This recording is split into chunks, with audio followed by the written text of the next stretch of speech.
ay purihin, ngalan niya ay dailain.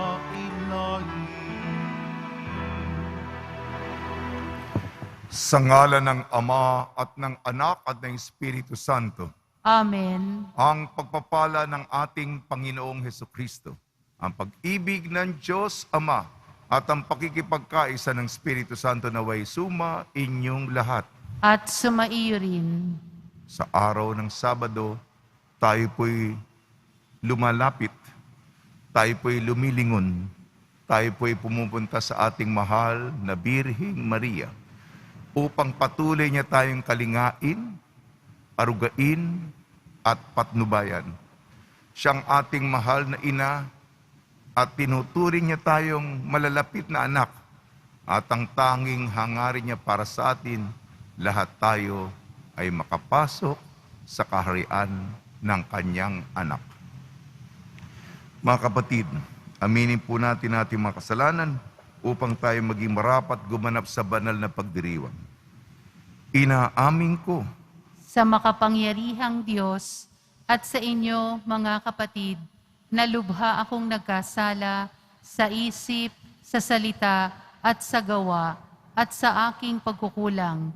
Kaya isinasamo ko sa sa mahal na Birheng Maria, lahat ng mga anghel at mga banal, at sa inyo, mga kapatid, na ako'y ipanalangin sa Panginoong ating Diyos. kaawan tayo ng makapangyarihang Diyos, patawarin tayo sa ating mga kasalanan, at patnubayan tayo sa buhay na walang hanggan. Amen. Panginoon, kaawaan mo kami. Panginoon, kaawaan mo kami. Kristo, kaawaan mo kami. Kristo, kaawaan mo kami. Panginoon, kaawaan mo kami. Panginoon, kaawaan mo kami. Manalangin tayo. Ama naming makapangyarihan, ipagkalo mong kami magkamit kailanman ng kalusugan at kagalingan sa aming katawan at kalooban. Pakundangan sa pagdalangin ng laging birhing, si Santa Mariang mahal, kami naway mahango sa hapis sa kasalukuyan at makinabang sa kalwalatiang walang katapusan. Sa pamamagitan ng Jesucristo kasama ng Espiritu Santo, magpasawalang hanggan. Amen. Magsiupo po.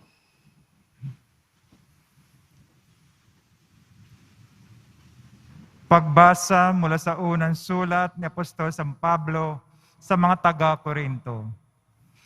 Mga pinakamamahal, huwag kayong sasamba sa mga Diyos-Diyosan.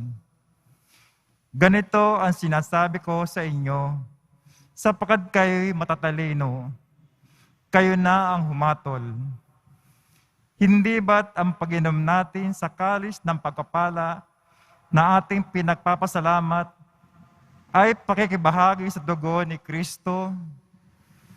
At ang pagkain natin ng tinapay na ating pinagpipiraso ay pakikibahagi naman sa kanyang katawan. Kaya nga, yamang iisa lamang ang tinapay, tayo iisang katawan, bagamat marami, sapagkat nakikibahagi tayo sa iisang tinapay. Tingnan niyo ang bansang Israel. Hindi ba't ang mga kumakain ng mga handog ay nakikisa sa ginagawa sa dambana? Ano ang ibig kong sabihin? Sinasabi ko bang may kabuluhan ang Diyos-Diyosan o ang pagkain inihahandog sa mga Diyos-Diyosan? Hindi. Ang ibig kong sabihin, ang mga pagano'y naghahandog ng kanilang hain sa mga demonyo, hindi sa Diyos, at ayaw kong maging kaisa kayo ng mga demonyo. Hindi kayo makiinom sa kalis ng Panginoon at sa kalis ng mga demonyo. Hindi kayo maaari makisalo sa dulang ng Panginoon at sa dulang ng mga demonyo. Ibig ba nating manibugho ang Panginoon? Sa palagay ba ninyo'y mas makapangyarihan tayo kaysa Kanya?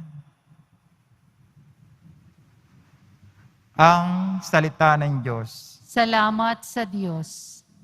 Maghahandog sa Diyos ng pagpupuring malugod. Maghahandog ako sa Diyos ng pagpupuring malugod. Sa Diyos ko't Panginoon, anong aking ihahandog? Sa lahat ng kabutihan na sa akin ay kaloob. Ang handog ko sa dambana ay inumin na masarap bilang aking pagkilala sa ginawang pagliligtas. Maghahandog ako sa Diyos ng pagpupuring malugod. Ako ngayon maghahandog ng haing pasasalamat. Ang handog kong panalangin sa iyo ko ilalagak. Sa templo sa Jerusalem ay doon ko ibibigay ang anumang pangako kong sa iyo'y binitiwan. Maghahandog ako sa Diyos ng pagpupuring malugod. Magsitayo po ang lahat.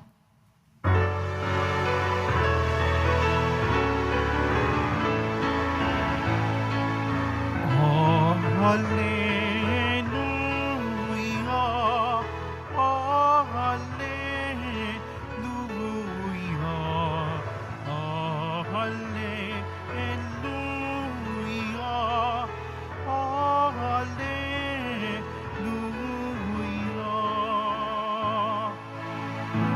Ang sa'kin nagmamahal, tutupad sa aking aral, ama't ako'y mananahan. Hallelujah, hallelujah, hallelujah, hallelujah.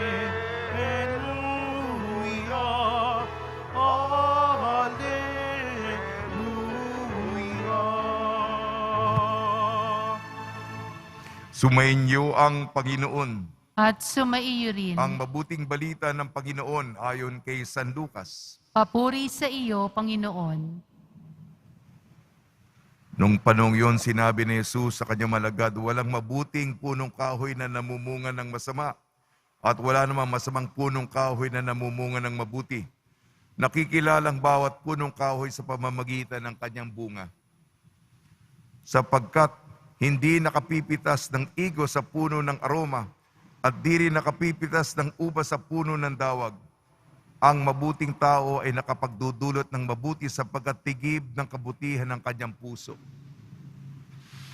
Ang masamang tao ay nakapagdudulot ng masama sapagkat puno ng kasamaan ng kanyang puso. Sapagkat kung ano ang bukang bibig, siya naman laman ng dibdib. Tinatawag ninyo akong Panginoon, Panginoon, ngunit hindi naman ninyo ginagawa ang sinasabi ko. Ipakikilala ko sa inyo kung kanino matutulad ang bawat lumalapit sa akin, nakikinig ng aking salita at nagsasagawa ng mga ito. Katulad niya, siya ng isang taong humukay ng malalim sa pundasyong bato at nagtayo ng bahay. Bumaha at ang tubig ay bumugso at ang bahay na yon, ngunit hindi natinag sapagkat matatag ang pagkakatayo.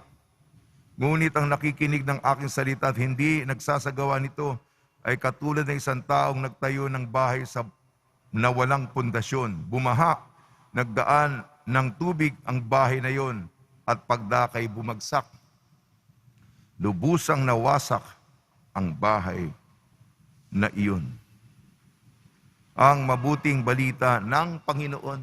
Pinupuri ka namin, Panginoong Hesukristo. Magsiupo po. Ngayong Sabado, para sa ating mahal na Birheng Maria, binabati po namin kayo sa pagpapala, pagbibindisyon, pagbibiyaya, pagkakalob ng napakaraming grasya mula sa ating napakabait, tunay na napakabait, ang Nuestro Padre Jesus Nazareno. Salamat po ang Senyor. Pagnilayan po natin ang ating mga pagbasa bilang gabay sa pagsunod sa kanyang kalooban at kung paano tayo maging mas banal na deboto. Unang pagbasa, unang Korinto. Ito'y pagkakabuklod, pagkakaisa. Madaling sumira, madaling bumuwag. Kahit ngayon lang, pwede nating pabagsakin sa isang aksyon. Ngunit ang magtatag, bumuo, pagtsatsagayan. Hindi nakukuha sa isang aksyon yan.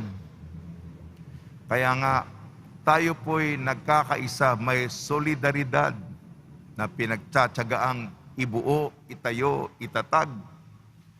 At ang pundasyon natin ay ang Eucharistia.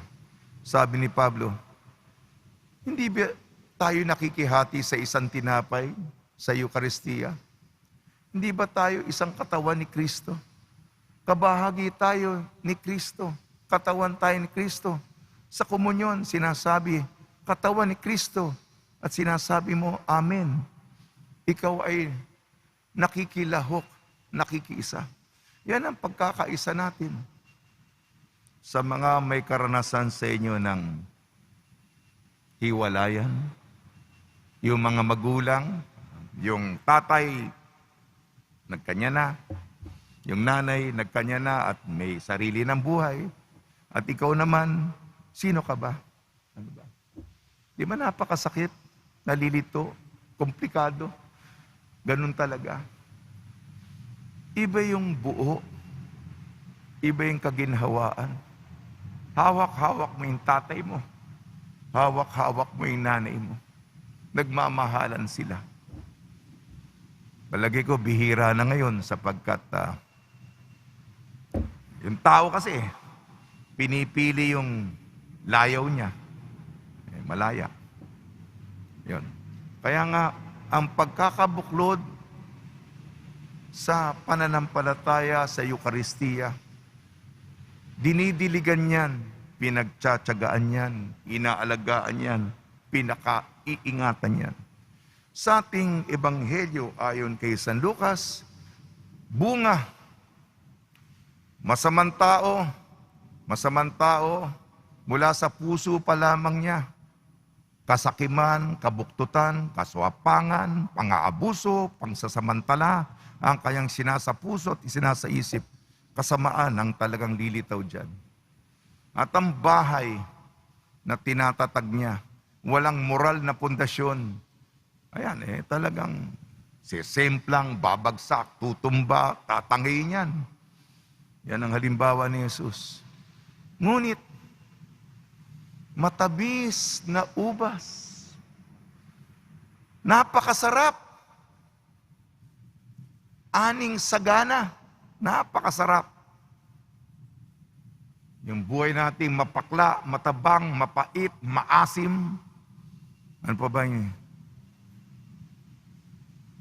Ngunit ang katamisan, katulad ng katamisan ng pag-ibig, katamisan ng handog, at matatag kang bahay, matatag na pundasyon, matibay, solido, dumating ang disaster, dumating kalamidad, dumating ang lindol, dumating ang super typhoon. Nandiyan ka pa rin sa anumang pagsubok, hamon, problema, suliranin. Sana po ganun tayo. Okay na po. Sa tulong ni Maria, Nuestra Señora de la Buena Hora at ni San Jose, lagi natin sundin ang kanyang kalooban.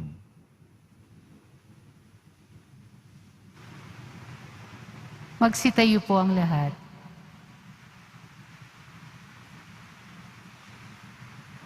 Minamahal ko mga kapatid, katig sa pananalig sa Ebanghelyo na nag-uutos sa ating magtayo ng bahay espiritual sa bato. Manalangin tayo sa Ama. O Diyos, aming lakas, pakinggan mo kami. O Diyos, aming lakas, pakinggan mo kami.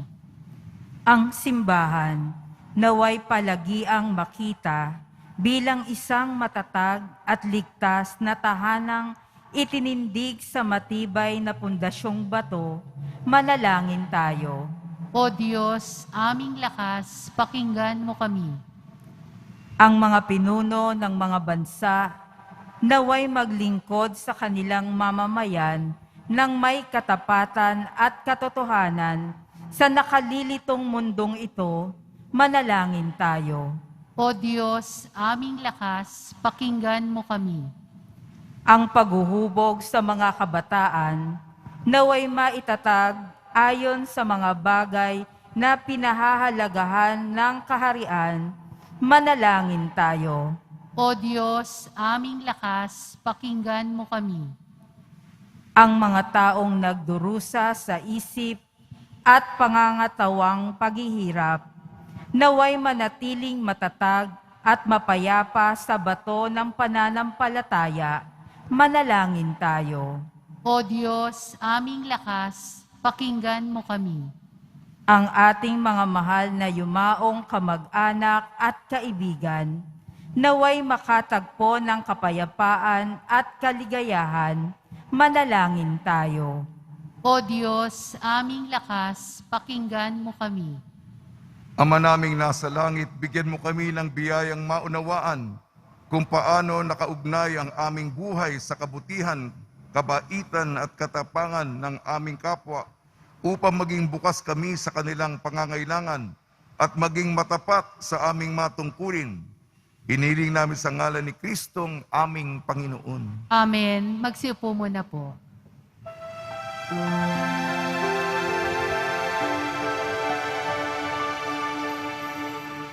Ang maihahandog sa'yo, Panginoon, ay tinapay at alak mula sa aming kamay. Sa iyong kabutihan, aming iaalay ang tinapay at alak sa gisag ng aming buhay.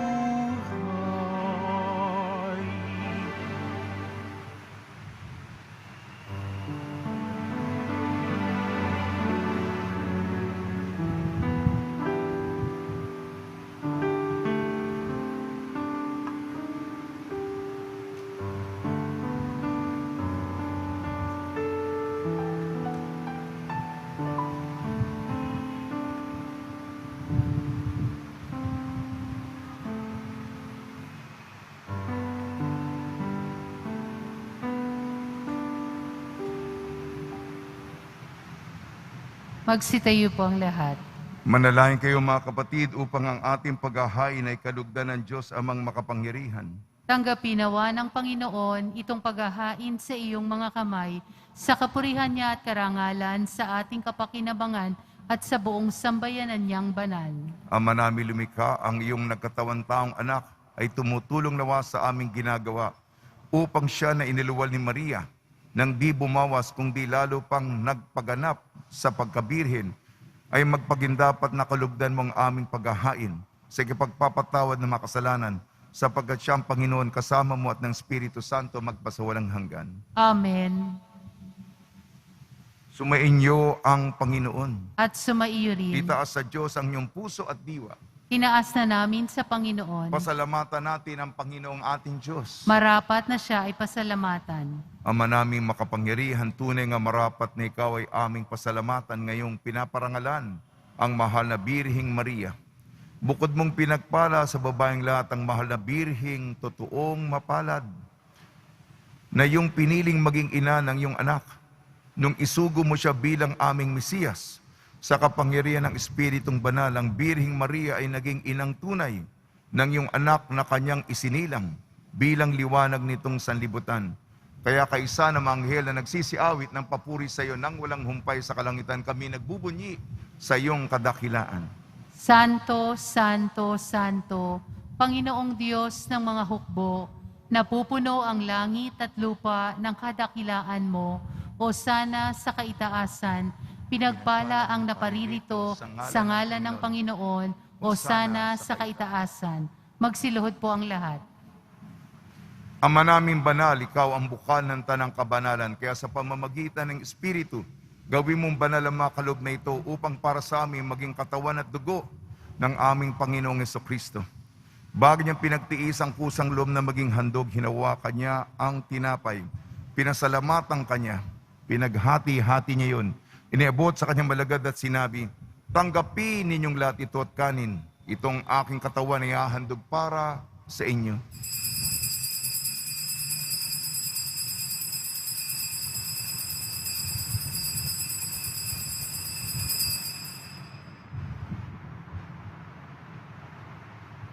Gayun din naman nung matapos ang hapunan, hinawakan niya ang kalis, muli kanyang pinasalamatan. Inibot niya ang kalis sa kanyang malagad at sinabi, tanggapin ninyong lahat ito't inumin. Itong kalis ng aking dugo, nagbago at walang hanggan tipan. Aking dugo ni bubuhos para sa inyo at para sa lahat. Sa kapagpapatawad ng mga kasalanan, gawin ninyo ito sa pag-alala sa akin.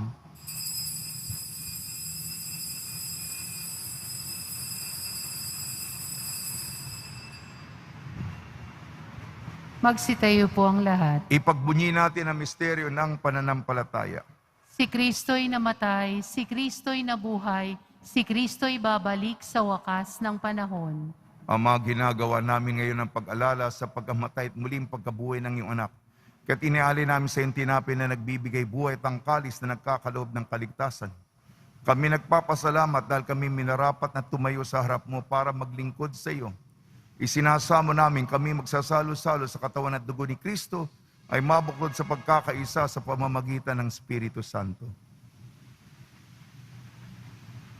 Amalingapi mo yung simbahang laganap sa buong daigdig. Puspusin mo kami sa pag-ibig kaysa ni Francisco na aming Papa at ni Jose na aming Obispo at ng Tanang Kaparian. Alalahanin mo rin ang mga kapatid namin na himlay na may pag-asang sila'y muling mabubuhay. Gayon din ang lahat ng mga pumanaw. Kaawan mo sila at patuloyin sa iyong kaliwanagan. Kaawan mo at pagdapatin kaming lahat na makasalo sa iyong buhay na walang wakas. Kaysa ng mahal na Birhing Maria na Ina ng Diyos, Nuestra Señora de la Buena Hora, ng kabiyak na puso niyang si San Jose, kaysa ng mga apostol, ni San Juan Bautista at ng lahat ng mabanal, na namuhay dito sa daigdig ng kalugod-lugod sa iyo, may pagdiwang nawa namin ng pagpupuri sa karangal mo sa pamamagitan ng anak na aming Panginoong Heso Kristo. Sa pamamagitan ni Kristo, kasama niya at sa Kanya ang lahat ng parangal at papuri ay sa iyo. Diyos amang makapangyarihan, kasama ng Espiritu Santo, magpa sa walang hanggan. Amen. Sa tagubili naman nakakagaling na utos sa turo ni Heso Kristo na Panginoon natin at Diyos, ipahig natin ang lakas loob. Ama namin, sumasalangit ka, sambahin ang ngalan mo, mapasa amin ang kaharian mo, sundin ang loob mo dito sa lupa para nang sa langit. Bigyan mo kami ngayon ng aming kakanin sa araw-araw at patawarin mo kami sa aming mga sala para nang pagpapatawad namin sa nagkakasala sa amin. At huwag mo kaming ipahintulot sa tukso at iadya mo kami sa lahat ng masama. Hinihiling namin kami iadya sa lahat ng masama. Pagkalooban ng kapayapaan, araw-araw iligtas sa kasalanan at ilayo sa lahat ng kapahamakan. Samantalang aming pinananabikan ang dakilang araw ng pagpapahayag ng tagapagligtas naming si Jesucristo. Sapagkat iyo ang kaharian at ang kapangyarihan at ang kapurihan magpakailanman. Amen. Panginoon Jesucristo, sinabi mo sa iyong mga apostol, kapayapaan ang iniiwan ko sa inyo. Ang aking kapayapaan ay binibigay ko sa inyo. Ngayon mga aming pananampalataya at huwag ang aming mapagkakasala. At pagkalooban mo kami ng kapayapaan at pagkakaisa yun sa iyong kalooban kasama ng Espiritu Santo magpasawalang hanggan. Amen. Mga kapatid, mga kaibigan, subayin niyo po ang kapayapaan ng ating Panginoon. At sumaiyo rin. Magbigayan po tayo ng kapayapaan sa isa't isa. Kordero ng Diyos na nag-aalis ng mga kasalanan ng sanlibutan, maawa ka sa amin. Kordero ng Diyos na nag-aalis ng mga kasalanan ng sanlibutan, maawa ka sa amin. Kordero ng Diyos na nag-aalis ng mga kasalanan ng sanlibutan, ipagkaloob mo sa amin ang kapayapaan. Magsiluhod po ang lahat. Ito ang kordero ng Diyos, ito nag-aalis ng kasalanan ng sanlibutan. Mapalad ang mga inayayahan sa kanyang piging. Panginoon, hindi ako karapat-dapat na magpatuloy sa iyo, ngunit sa isang salita mo lamang ay gagaling na ako.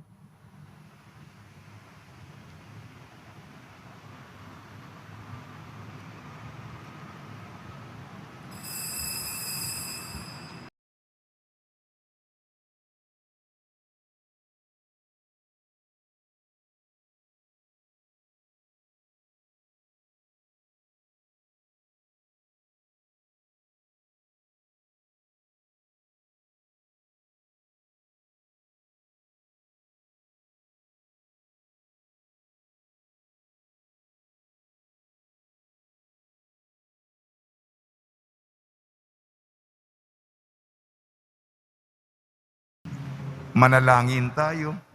Ama namin mapagmahal, sa pagsasalo namin sa banal na pakikinabang, ang iyong kagandang loob ay aming inihinihiling upang sa pagpaparangal namin sa mahal na Birhen at pagtulad namin sa Kanya ay magpagindapat na aming paglingkuran ang pagganap sa kaloob mong kaligtasan sa pamamagitan ng Jesucristo kasama ng Espiritu Santo magpasawalang hanggan. Amen. Pagbabasbas sa mga deboto ng kanilang mga kahilingan at dasalan. Mahal na po ang Jesus Nazareno, iniyag mo sa pamamagitan ng krus ang walang maliw na pag-ibig ng Diyos sa sangkatauhan. Pakinggan mo ang kailangan niyo ang kanan nagsusumamo sa iyo. Makamtanawa nilang iyong katugunan at tanggapin ang kasagutan na may utang na loob na tinatanaw. Basbasan din po niyo mga daladala nila mga imahin at dasalan. Sa pamamagitan ng bendisyon ito, naway maalala ng mga pangako na sa binyag, na ibigin at paglilingkuran bilang Panginoon magpasawalang hanggan. Amen. Sumayin niyo ang Panginoon At sumaiyo rin. at pagpalain kayo ng makapangyarihan Diyos, Ama, Anak at Espiritu Santo. Amen. Paglayin po niyo sa inyong pag-alis ang kapayapaan ni Jesucristo. Salamat sa Diyos.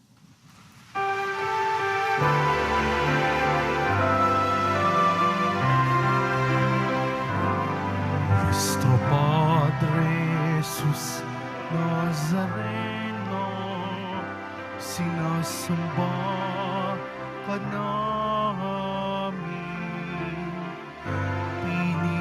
pinipintuho ka namin, aral mo ang aming buhay at kaligtasan. Nuestro Padre Jesus Nazareno, iligtas mo